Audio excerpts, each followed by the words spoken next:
Asalaamu calaykum waraxmatullaahi wabarakaatu. Kulanti wacan oo wanaagsan dhammaantiin meel kastoo aad joogtaan. Kusoo dhawaada Barbaarsama Channel oo aan had iyo jeer idinka soo gudbiyo barnaamijyada ku saabsan barbaarinta iyo tarbiyadda wanaagsan ee caruurta iyo weliba dhiirigelinta waalidiinta.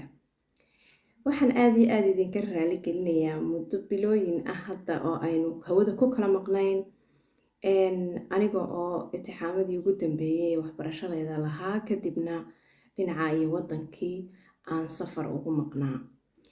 Iminkii haatan waxaan idin leeyahay isku soo noqod wanaagsan. Halkan ayaynu insha Allah ka wada soconaynaa wiigiiba hal mar ama 2 jeer sidii ay inoogu suurto gasho. Inkasta oo aan la soo raagay ama la daahay, haddana waxaan isku dayayaa ama aanan marnaba hilmaamin in aan mowduucyada ugu hormariyo jawaabaha su'aalihii ugu badnaa celcelis ahaan kuwii ay soo weydiiseen. Markanna waxaynu soo qaadan doonaa mowduuc ay dadka ku nool wadankan Jarmalka inta ugu badan isoo weydiiyeen oo ah maxay ku kala duwan yihiin iskuulada kuwa loo yaqaano Gymnasium, Realschule, Hauptschule iyo Gesamtschule.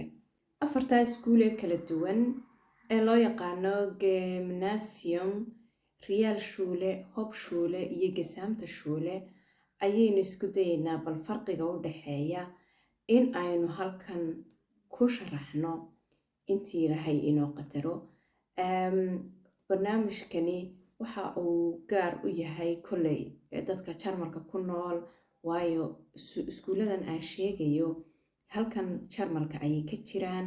Dadka isoo weydiiyey, waalidiinta isoo weydiiyeyna waxa ay ku nool yihiin wadankan Jarmalka.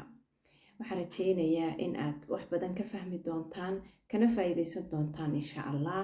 Sii share gareeya si uu gaadho waalidiinta kale insha Allah. Like-ta ha hilmaamina, subscribe-ta iyo taageerada kalena waa dhankiina. Soo dhawaada. Caruurtu marka ay bilaabaan galaaska 1aad ee iskuulka ilaa iyo galaaska 4aad waxa ay si isku mid ah u wada tagaan 4 galaas ee ugu horeeya noloshooda iskuulka. Marka la soo gaadho galaaska 5aad ayaa waxaa loo kala qaybiyaa qaybo kala duwan iyadoo oo qofba loo diro iskuulka markaasi maskaxdiisa, garaadkiisa, waxbarashadu siday u tahay intaba ku habboon ee markaa loo doorbidayo ama loo arko in uu iskuulkaasi la qabsan karo ama uu ka midho dhalin karo. Iskuulka ugu horeeya aynu ku horeyna waxa la yiraahdaa magaciisa Gymnasium. Gymnasium waxa uu socdaa galaaska 5aad ilaa ka 12aad, mararka qaarna ilaa galaaska 13aad. Iskuulkaasi waxa inta badan loo xulaa ama loo diraa ardayda aad ay waxbarashadu ugu fududahay, taasoo maadaama iskuulkaasi waxbarashada ama xiisadaha lagu dhiganayo ee loo qorsheeyay ay yihiin qaar ka kakan ama ka adag ku iskuulada kale, loo arkay inay caruurtaasi yihiin qaar ka soo bixi kara. Sidaa darteed iskuulkaas waxaa loo diraa caruurtaas waxbarashadu sida aadka ah ugu fududahay ama haysta dhibcaha aad. Haddii aynu eegno markan Realschule iskuulka loo yaqaano, waxaa loo diraa ama tagaa caruurta waxbarashada ku fiican iyaguna sida oo kale. Inkasta oo ardayda oo dhan ay waxbarashada ku fiican yihiin, haddana waxaa jirta heerar ay dadka macallimiinta iyo waxbarashada ardayda ku takhasusay ay u kala qaybiyaan ama ay u kala eegaan, taasoo mararka qaar xataa aan loo eegin dhibcahooda ay keeneen, balse lala xidhiidhinayo noloshiisa oo dhan qofka uu yahay ilaa maalintuu bilaabay ilaa maalinka u dambaysa iyo sidii waxbarashadiisu ahayd. Realschulaha waxa uu kaga duwan yahay dhinaca Gymnasiumka. Gymnasium waxa ku badan akhriska iyo waxyaabaha qoraalka.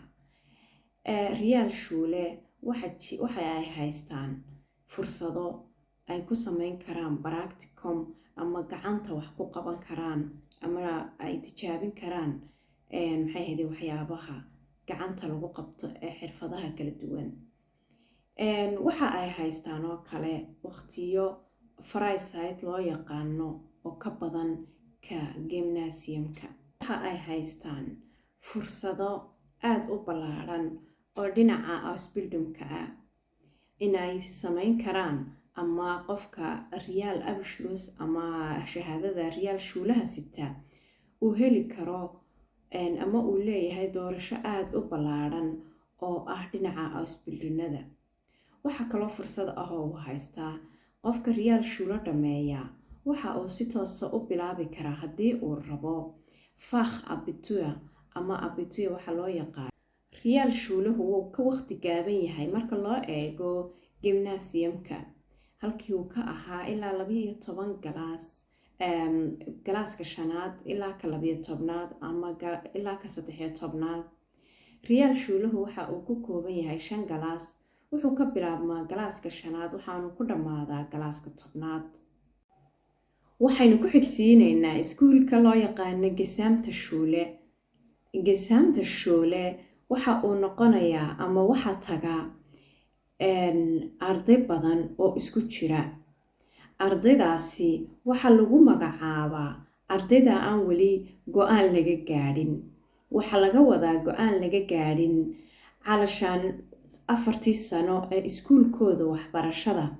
waxa laga yaabaa inay sanadkii koobaad aad ugu fiicnaayeen waxbarashada, sanadkii labaad ay ka duwanayd sidii hore, sanadkii saddexaadna ay haddana ku fiicnaayeen, kii afraadna ay yara ka hooseeyeen sidii oo kale. ilmahaasi waxa uu noqonayaa ilmo aan la go'aansan karin iskuulka uu tagayo inuu yahay gymnasium ama Real Schule ama Hauptschule oo aynu u iman doono. sidaasoo ay tahay waxa la fariisiyaa Gesamte Schule ardaydaasi. Gesamte Schule waxa uu isugu jiraa 3 qaybood oo gymnasium, Real Schule iyo Hauptschule ah. walow aanu ka jirin gobolada qaar oo Jarmalka ku yaala, haddana inta ugu badan gobolada Jarmalka waa uu ka jiraa Gesamte Schule. Gesamte Schule marka ay ardaydu wada fadhiistaan iyaga oo wada jooga ama dhiganaya ayaa waxa ay heli doonaan ama lagu kala qiimeynayaa 3 iskuul hadba kii ay la waxbarashan yihiin ama u qalmaan. Gymnasium ha noqoto, Real Schule ha noqoto ama ha noqoto Hauptschule oo isagana aynu gadaal ka sharxi doono. sidaas ay tahay waxa uu ilmaha Gesamte Schule fadhiyaa u wareegi karaa marka loo yimaado sanadkiisa 2aad ama ka 3aad inuu si automatic ah gymnasium u tago ama Real Schule u tago ayaa laga yaabaa. sidaas ay tahay waxaas ayaa loogu bixiyay Gesamte Schule oo laga wado wax guud ama lagu sameynayo isdhexgal oo kale 3 qaybood oo kala duwan kala level ah dhinaca waxbarashada in ay haddana wada dhex fadhiisan karaan isku meel.